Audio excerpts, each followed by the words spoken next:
துணை முதலமைச்சருடைய சொந்த தொகுதியாக இருக்கக்கூடிய சேப்பாக்கல எத்தனை பேருக்கு சேப்பாக்கம் தொகுதியில வீடு கட்டி கொடுத்திருக்காங்கன்னு நான் கேட்கிறேன்.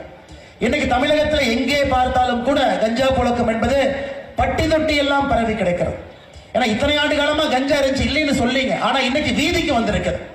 இன்னைக்கு அரசு பள்ளிக்கூடத்துக்கு போனேன்னா பள்ளிக்கூடத்தில் இருக்கு, மாணவர்களுடைய பையை சோதனை போட்டீங்கன்னா பையக்குள்ள இருக்கும் அளவுக்கு இன்னைக்கு இருக்கு.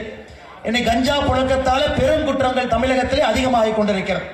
இன்னைக்கு இங்க சேப்பாக்கு தெருவுல நாம் நடந்து போய் இங்க கஞ்சா புழக்க வழக்கம் எங்க அதிகமா இருக்குன்னு கேட்டா கூட இங்க இருக்கக்கூடிய சொந்தங்கள் சொல்லுவாங்க, நீலாம் பாஷா தர்காபுரத்தில் இருக்கு, லேடிங் வில்லிங்டன் மகளிர் பள்ளி அருகில் இருக்கு, நடுக்குப்பம் பக்கத்தில் இருக்கு, கிருஷ்ணாம்பேட்டை சுடுகாடு பக்கத்தில் இருக்கு, சிவராஜபுரத்தில் இருக்கு, மட்டாங்குப்பம் பக்கத்தில் இருக்கு, செல்லம்மா தோட்டத்தில் இருக்கு, மஞ்சக்கோரியில் இருக்கு, பார்டர் தோட்டத்தில் இருக்கு, புதுப்பேட்டையில் இருக்கு.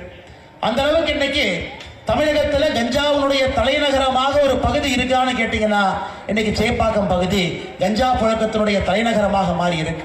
இன்னைக்கு காவல்துறை நண்பர்கள் இருக்கிறாங்க, அவர்கள் குற்றம் சுமத்த விரும்பல. இத்தனை ஆண்டு காலமாக இருக்கக்கூடிய அதே காவல்துறை தான், புரட்சி தலைவி அம்மா அவர்களுடைய கைக்கு கீழே இருந்த அதே காவல்துறை அதிகாரிகள் தான். இன்னைக்கு பாரத பிரதமர் நரேந்திர மோடி அவர்கள் ரேடியோவில் மனதின் குரல் நிகழ்ச்சியில் பேசும் பொழுது புரட்சி தலைவி அம்மா அவருடைய பிறந்த நாளுக்காக இன்னைக்கு அவர்களை பற்றி பேசியிருந்தார்.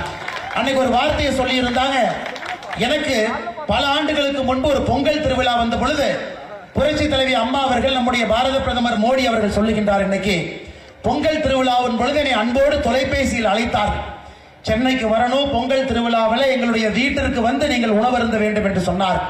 அப்பொழுது நான் குஜராத்தினுடைய முதலமைச்சராக இருந்தேன். அந்த அழைப்பை ஏற்றுக்கொண்டு அம்மா கிட்ட வந்து பொங்கல் அன்னைக்கு உணவருந்தேன். எனக்கு அம்மாவை பற்றி நினைக்கும் பொழுதெல்லாம் ஒரே ஒரு வாசகம் மட்டும்தான் ஞாபகத்துக்கு வருகிறது, எந்த அளவுக்கு சட்டம் ஒழுங்கு கட்டுக்கோப்பா வைத்திருந்தார், எந்த அளவுக்கு பெண்களுடைய கண்ணியம் இங்கே பாதுகாக்கப்பட்டது, எந்த அளவுக்கு பெண்கள் தைரியமா நடந்து போறாங்கன்னா பெண்கள் பின்னாடி திரும்ப பார்க்க வேண்டிய ஒரு அவஸ்தை அவங்களுக்கு இல்லை. இன்னைக்கு ஒரு பெண் நடந்து போறாங்கன்னா 5 மீட்டருக்கு ஒருக்கா பின்னாடி திரும்பி திரும்பி நடந்து போறாங்க. ஏன்?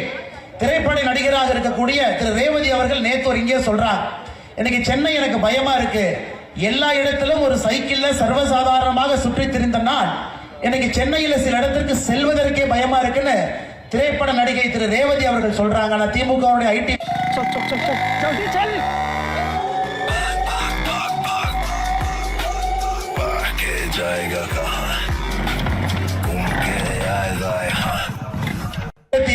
இருந்து 25 வரைக்கும் பாத்தீங்கன்னா குழந்தைகள் பெண்களுக்கு எதிரான பெருங்குற்றம் என்பது ஒரு ஆண்டும் கூட 8 விழுக்காடு அதிகரிச்சுக்கிட்டே இருக்கு.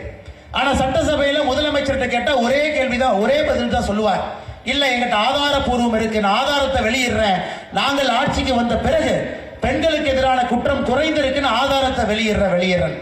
ஒரு வடிவேல் ஒரு படத்துல சொல்லுவார், இன்னைக்கு செவ்வாய்க்கிழமை அதனால நான் சண்டைக்கு போக மாட்டேன், இன்னைக்கு புதன்கிழமை அதனால சண்டைக்கு போக மாட்டேன், சட்டமன்றமே முடிஞ்சு போச்சு, எந்த ஆதாரத்தை எப்ப வெளியிட போறார்?